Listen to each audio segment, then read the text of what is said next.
or what we did the last few classes was we talked about international finance and we said, hey, these are reasons not to worry about a trade deficit. Then we start talking about international trade, and I said, hey, these are some great things about international trade. Then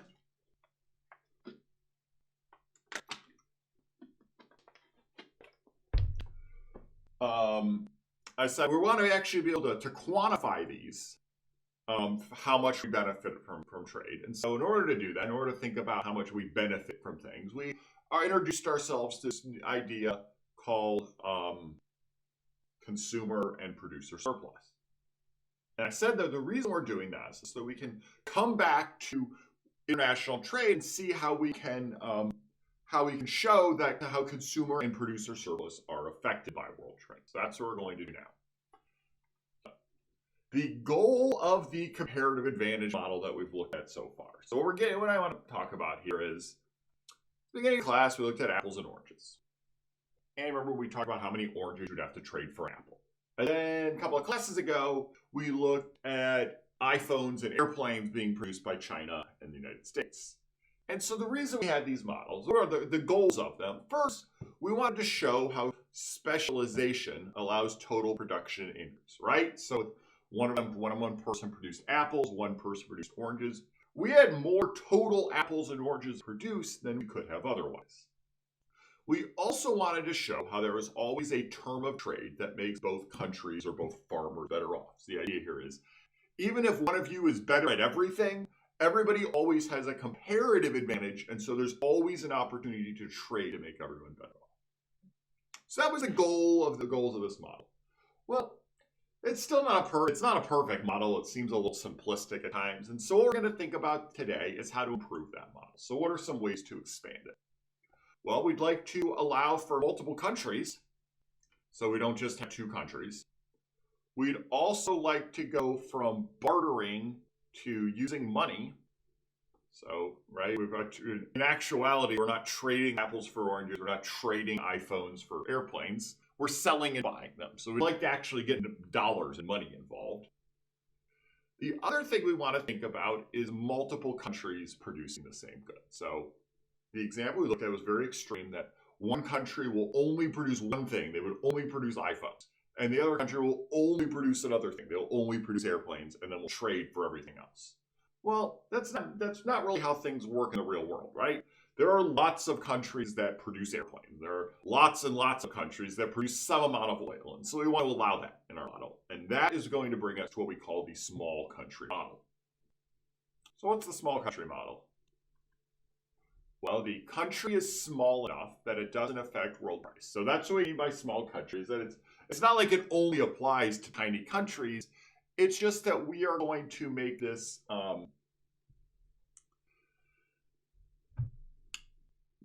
assumption that your country is not so big that it determines or affects the world price, right? So this is similar to if you strike oil in your backyard. No matter how much oil you found in your backyard, you are not going to affect the world price of oil. And for a lot of smaller countries, they can't actually affect the world price of oil, right? They don't produce a lot of oil. They're not that big of a country. They are not going to affect the world price. And similarly, there's lots of buyers, so there's always going to be a market for your product. So what I mean by this is that, again, if you find oil in your backyard, you never have to be concerned that no one's going to be willing to buy your oil. There are plenty of people wanting to buy oil. You do not produce enough to have to be concerned with that. So we're going to take these two assumptions, and the next slides will show the supply and demand for oil in the small country of Spartania. So we start off, and this is the supply and demand in Spartania. These are all the oil companies in Spartania. These are all the people buying oil in Spartania. This is the price in Spartania. There is no world trade. What is the price here? The price here is PA. We call that price an autarky. Autarky is a scenario where there's no world trade. So then Spartania finds out that there is a market around the world. You know, Spartania is this little island country that doesn't have much contact with the outside world. And they find out that, oh, there's actually oil being bought and sold everywhere. And they see that actually the world price of oil is lower than their price. So they see that around the world, people are buying and selling oil at a lower price. So you think about this as Spartania is a country that doesn't have much oil. It's hard for them to get it out of the ground. And so in Spartania, oil is expensive. Well, let's think about what's going to happen once they are able to buy oil from around the world. So now this is the world price, which means if you want to buy any oil, you're going to pay the world price. If you want to sell any oil, you're going to sell at the world price. Because no buyers, right? If the world price is down here, the autarky price is up here. If the oil sellers of Spartania continue to try to charge a high price, if they try to charge this price, the buyers will say, no, I'll just buy it from some international company, so I'll pay a lower price. So Spartanian producers then have to sell at the world price. Okay? So now how is that going to affect suppliers and demanders? Well, the price of PW, the number of units supplied, is right here, right? That's what the supply curve tells us. Given a price, how many units are supplied? So we have QS units supplied. How many units are demanded? QD, because at a price of PW, the demand curve tells us this is how many units get demanded. So PA is the autarky price. That's the price with no trade. PW is the world price. So, we have more units demanded and supplied. And do we have to worry about a shortage, right? In the past, this is what would happen. We would have a price lower than our equilibrium, lots of units demanded, not many units supplied, shortage. The reason we don't have to concern ourselves with that here is that if this many units are supplied and this many units are demanded, well, the rest are imports, right? Our small country can buy as many units, as many barrels of oil as it wants at the world price. So that's what it's going to do. So we produce this many, and then we bought all the rest to get us up to here. Okay, so what we see here is that when the world price is below the autarky price, our country will be an importer. Okay. What about if the world price is above the autarky price? So here, when Spartania makes contact with the outside world, then what happens is they find out that, oh, oil is really expensive other places. So here Spartania is this oil-rich country. The people don't use that much oil. And so in Spartania, oil is very inexpensive. Then they find out that so in Spartania, it's very cheap. Oil is very inexpensive. Then they find out that, oh, around the world, oil is a hot commodity and it's very expensive. So how is that going to affect the market for oil in Spartania? Well, now with this new world price, we have this many units being supplied, right? So supply curve tells us for a price, how many units are supplied. So we're going to be supplying lots of oil. How many units are demanded? Well, if we go to our demand curve, trace it down, that says at a price of PW, we get QD demanded. So now this is what we called a surplus before, right? Where we have lots of units supplied, not many units demanded because the price is high. So what's going on? Well, we have lots of units supplied, not many demanded, so our producers will sell the rest of them. They will export the remaining units. So what happens here? When the world price is higher than our domestic price, we become an exporter. So here Spartania has lots of oil and they become an exporter of oil. So now let's think about welfare effects. So now we're going to use what we just learned a couple of classes ago about producer and consumer surplus. Okay, so let's think about the welfare or economic surplus effect of international trade. So look first at imports. So we'll start off in thinking about our welfare without trade, which we call autarky. So again, no international trade is autarky, that's PA. Without trade, our consumer surplus, this is going to look what we've seen several times now. What is it? Below the demand, above the price, consumer surplus. What is producer surplus? Above the supply curve, below the price. And that is the consumer and producer surplus in Spartania if there is no trade. So this is Spartania is all by itself in the world. These are the surplus of their consumers. Here's the surplus of their producers.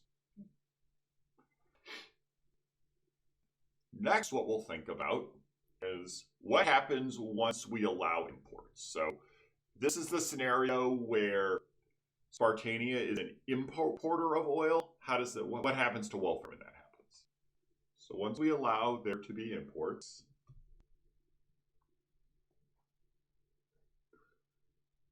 now we still calculate consumer and producer surplus using the same rules as before. So consumer surplus is still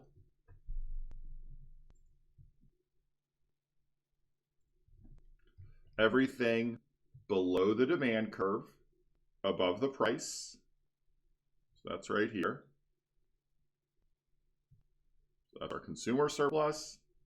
Producer surplus is everything above the supply curve, below the price.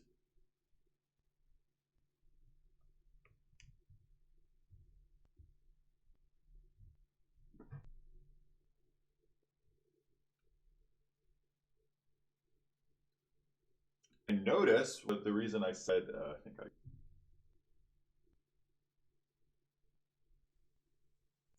that we have this new surplus here. If we compare the autarky producer and consumer surplus with the world trade one, we now have we now have more economic surplus. So this green triangle is new surplus.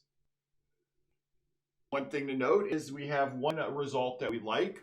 We have partial specialization because the supply curve slopes up, right? So supply slopes up, which means even though the price in Spartania is higher than the world price, once we allow world trade, that doesn't completely eliminate all production, right? So there's still some spots down here where the cost is low enough that Spartania is producing a little bit of oil.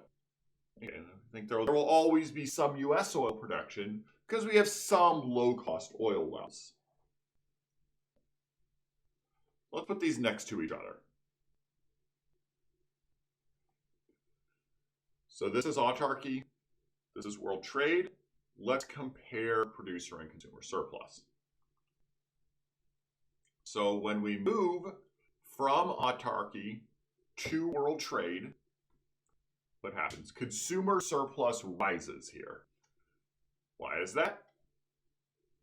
So consumer surplus goes up because now consumers are able to get the product at a lower price, right? It used to be this high price. Because Spartania is now an importer, they're able to import at a lower price. So now consumers are better off. We have the ones who were already buying are paying a lower price. Plus we have these new customers here. These are new customers who said, when the price of oil is up here, it's not worth it for me to buy any. Once the price goes down, now these people will decide to start buying oil. Why did producer surplus fall? Well, it's pretty simple. The producers in Spartania now have to compete against the international market, where the international market has plenty of countries that can produce oil very easily and inexpensively. Now that Spartanian producers have to compete with them, they had to lower their price, and obviously firms are going to do worse off when they have to lower their price. So that is if our country is an importer. Now let's think about it. What if our country is an exporter?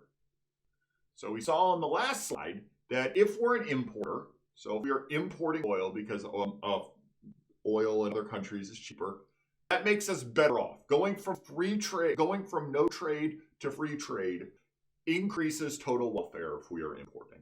What if we're exporting? So let's go into the market.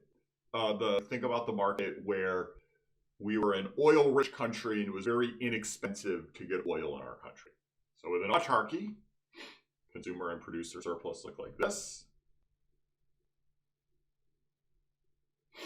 We enter world trade and we discover that the world price of oil is higher than it is here, so world price is up here. Go ahead, take a minute, try to think about what that's going to make producer and consumer surplus look like.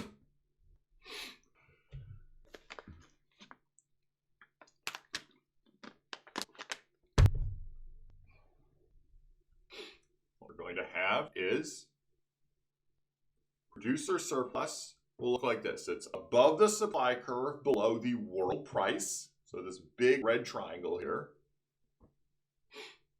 And consumer surplus went down.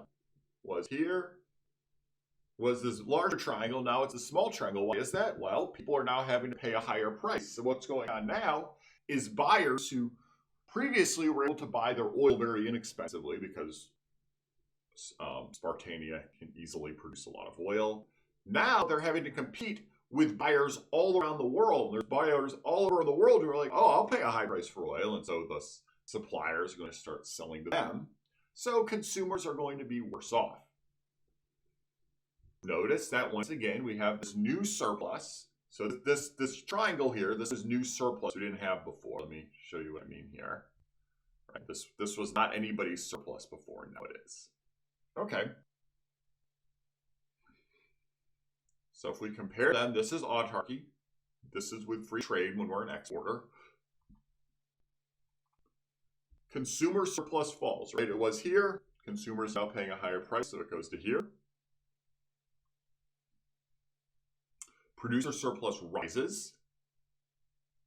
So it's the smaller triangle. Now it becomes a big triangle, right? Producers love this. They no longer can only sell to their local customers. They can sell to all around the world. And they're able to sell at the higher world price. And total welfare rises, right? So remember we talk about total economic surplus being producer plus consumer. Well, when we add up producer and consumer surplus, our total red plus green is bigger now. So whether our country is an importer or an exporter, trade overall makes us better off. So again, there'll be and for every country, there'll be, when you open up your economy, maybe Spartania is a exporter of oil. So Spartania produces lots of oil, and so they're able to benefit from selling their oil. And maybe Spartania imports most of their food. And so they will also be made better off by the fact that they're importing their food. So both cases, when you're exporting and importing, both of those will make your country better off.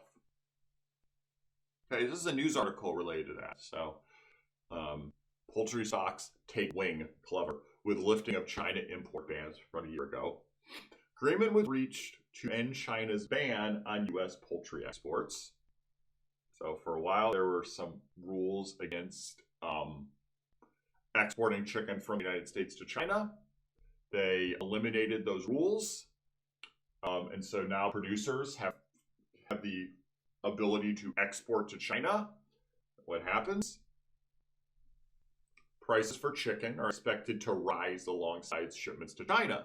So now, if you want to buy chicken wings in the United States, you are now paying a higher world price because you are competing with buyers in China who also want to buy wings.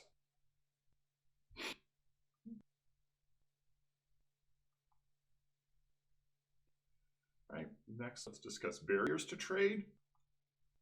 Which of the following statements is true? We'll see. Get started. All right, the answer here is B. Why is that? Allowing imports leads to lower prices, right? We are now importing from a country that we are importing from the world because the world price is lower. This is good for consumers, but bad for producers who must compete with lower price goods.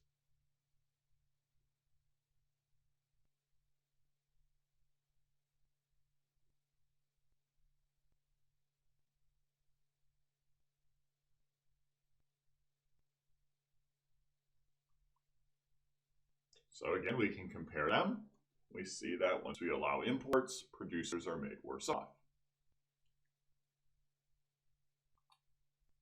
Imports and exports have winners and losers. So even though overall we say our economy is better, there are still some people who are made better off and some who are made worse off. Exports result in higher prices, which help producers but hurt consumers. Imports result in lower prices, which help consumers but hurt producers. That's a bunch of blanks there on page 337. And so because producers do not like being hurt by imports, so one of the things that producers have done to try to eliminate this, and overall governments have done to try to sort of mitigate these harms to producers, are tariffs.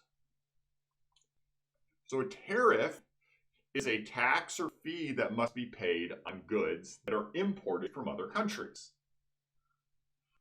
So Spartania, if you put a tariff on oil, that means anytime someone from another country sells oil to your country, they have to pay a tariff.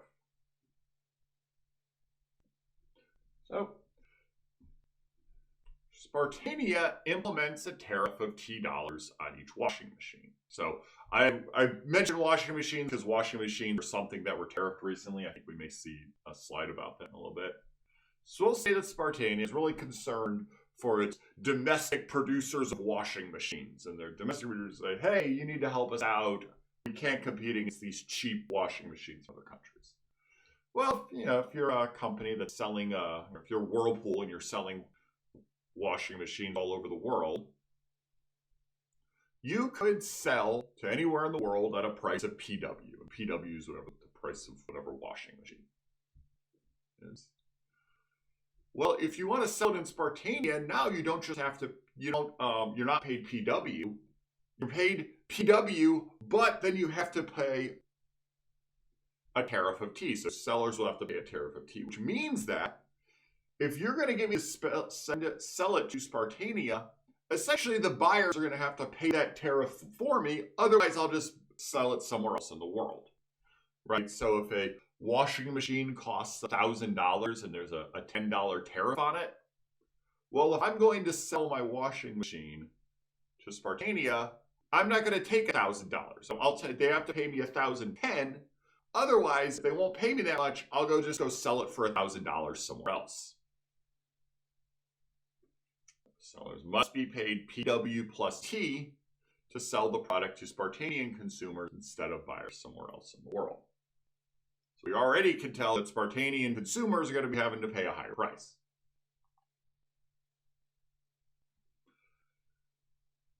So let's see what this looks like. So here we have our free trade environment where Spartanians can buy washing machines from anywhere in the world with no tariffs put upon them.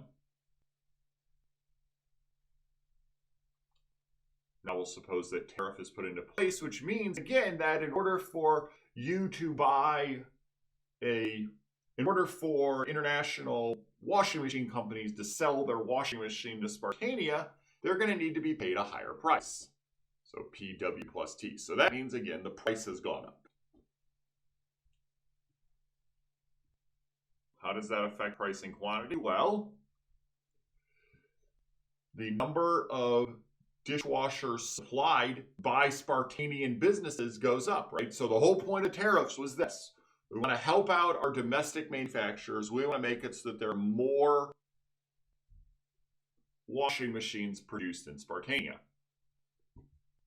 Here. That is also going to reduce our imports. We were purchasing this many. We were demanding this many. Now we're only demanding this many. And so what we can think about, what's going on here? Why did demand go down? These are people who were buying washing machines. However, once the price of washing machines went up because of the tariffs, now they couldn't afford one. They had to, buy a used washing machine or not upgrade theirs when they wanted to.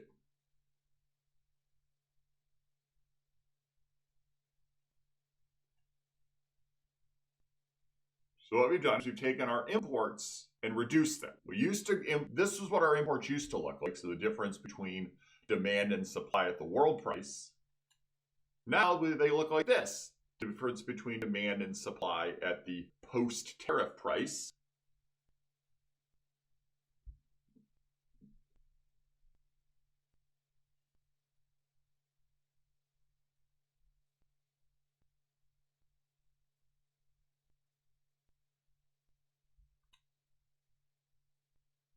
So our imports have gone down. Next, we can think a little bit about welfare effects. So total surplus.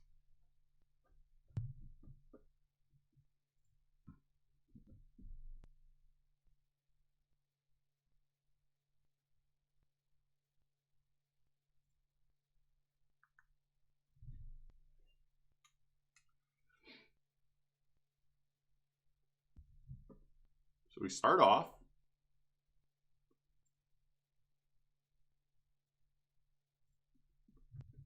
looking at our pre-tariff free world trade outcome, which is here, which you've seen before. Next, we will look at our outcome when we have tariffs. So remember, our new price to the consumer is PW plus D, so price with tariffs. Means consumer surplus below the demand above that line. Producer surplus, everything above the supply curve below that line. So this is our producer. This is our new producer and consumer surplus post-tariff. And there's one other thing we need to think about here, which we talked about this a little bit last time with taxes, where the tax revenue that's collected hopefully is not just thrown away or wasted, right? Hopefully what that does is that's used to buy something that consumers or producers value. So what is our tax revenue? Well, the number of units imported is this, right? We have this many units demanded, this many supplied. So this right here is the number of units imported. How much is our tariff? Remember, the tariff is the difference in prices here, because the reason the price went up, and it went up by the amount of the tariff. Unless the buyers will pay the full tariff, sellers won't sell it there. Which means that, so this right here is the number of units. This is the tariff per unit. So when we multiply them, we get this rectangle here. Total, that's what total revenue is.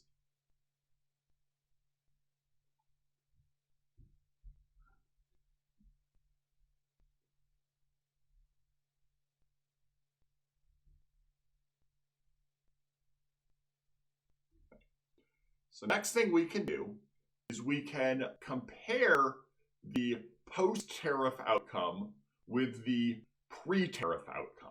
And so if you go back and look,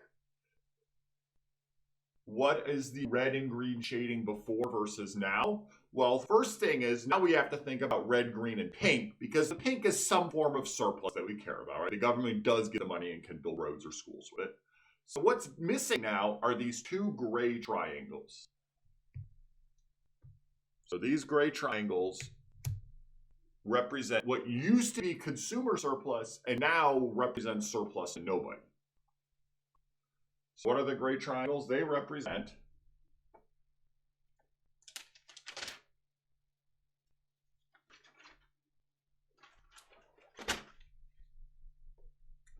the difference between the total surplus with free trade and the total surplus with tariffs. These are really the same thing written down 3 times. Surplus loss due to the tariffs.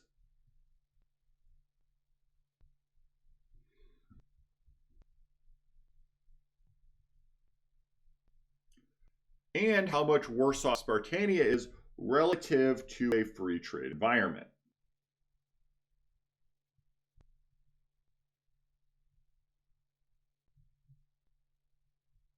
And of course, they represent deadweight loss, which is a term we just learned.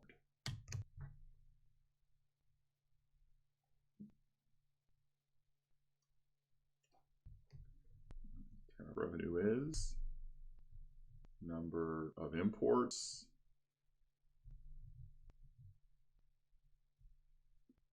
times the tariff So the per unit tariff. All right.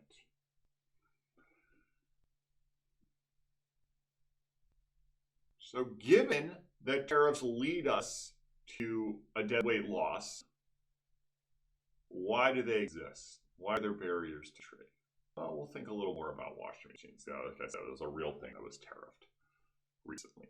Everyone who buys a washing machine benefits from lower prices. However, the benefits to each consumer are relatively small, given how rarely people buy washing machines, right? So I think I bought one new washing machine in 13 years of marriage. We've sort of acquired used ones, been living in a place that had one. And so with 13 years, we bought one washing machine. And so the amount of benefit I get from free trade or removal of tariffs is small, just because I don't buy them that often. And tariffs are usually a relatively small part of the price of a good. Well, compare that with tariffs help manufacturers of washing machines and their employees. So we have lots of people who benefit, but only a little bit. Then we have Then we have a few number of people who would prefer tariffs, but they benefit a lot. So a small number of people benefit from tariffs, but they benefit a lot, right? So for me, paying an extra $80 for a washing machine every 10 years is not a big deal. Whereas if you're someone who is producing washing machines, that tariff might allow you to keep your job. So who will care more? Well, the manufacturer's employees benefit a lot from tariffs.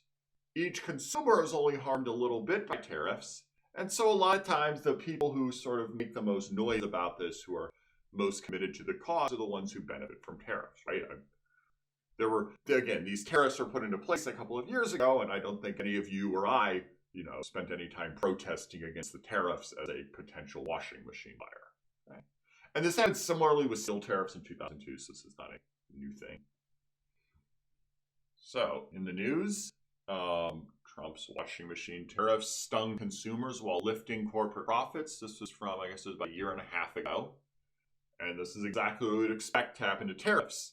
Stung consumers, so lowered consumer surplus, while lifting corporate profits, increased producer surplus. And what they found was that washing machine prices increased by $86 a unit. So everyone who bought a washing machine paid an extra $86. That's a lot of people who paid an extra $86. It's actually great out. I'm not going to go through all of it, but you can see tariffs created about 1,800 new jobs. So those are going to be people who now have jobs working in companies that make washing machines, the research include. Those came at a steep cost, about $817,000 per job. So here is, we took $86 extra that we paid, multiplied it by how many people had to pay that extra $86, divide that by the 1,800 new jobs, and you see that those tariffs wound up costing consumers about $817,000 for each new job that's created. So which of the following is true? And so what I show here is the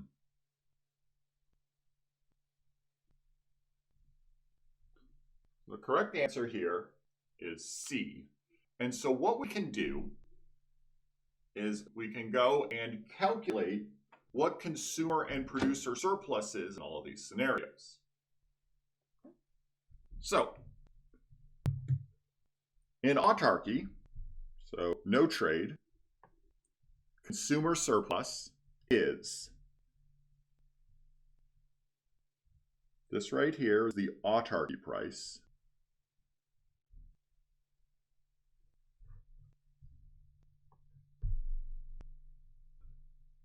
So the autarky price is PA, that's where demand intersects supply. Consumer surplus then is just equal to A.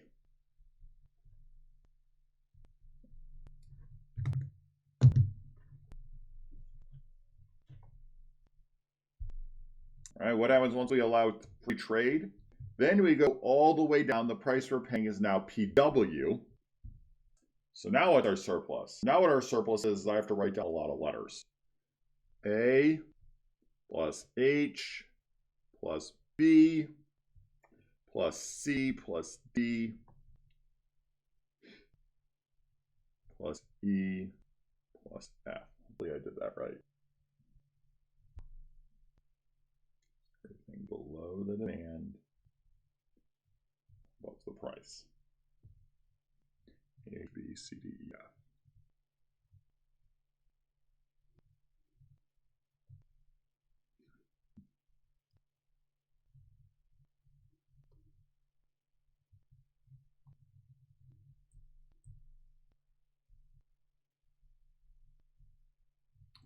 And consumer surplus with tariffs. All right, this is where to think about this. So the consumer surplus, everything above the price below the demand. So that's A, H, B. So let's go ahead now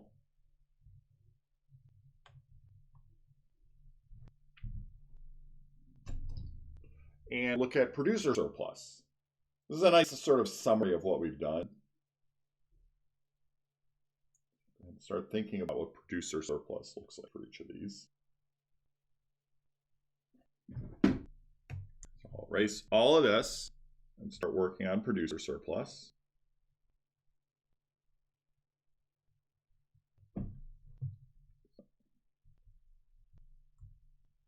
Producer surplus and autarky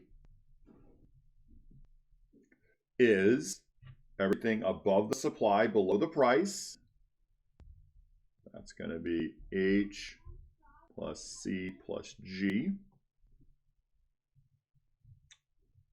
With free trade, that's going to just be G, because here the buyers are going to be harmed. Hi. Good, how are you? We're almost ready. And consumer surplus with, producer surplus with, that's producer surplus there. Producer surplus with tariff. Remember, now what's going on is we are selling at this higher tariff price, so that's C plus G.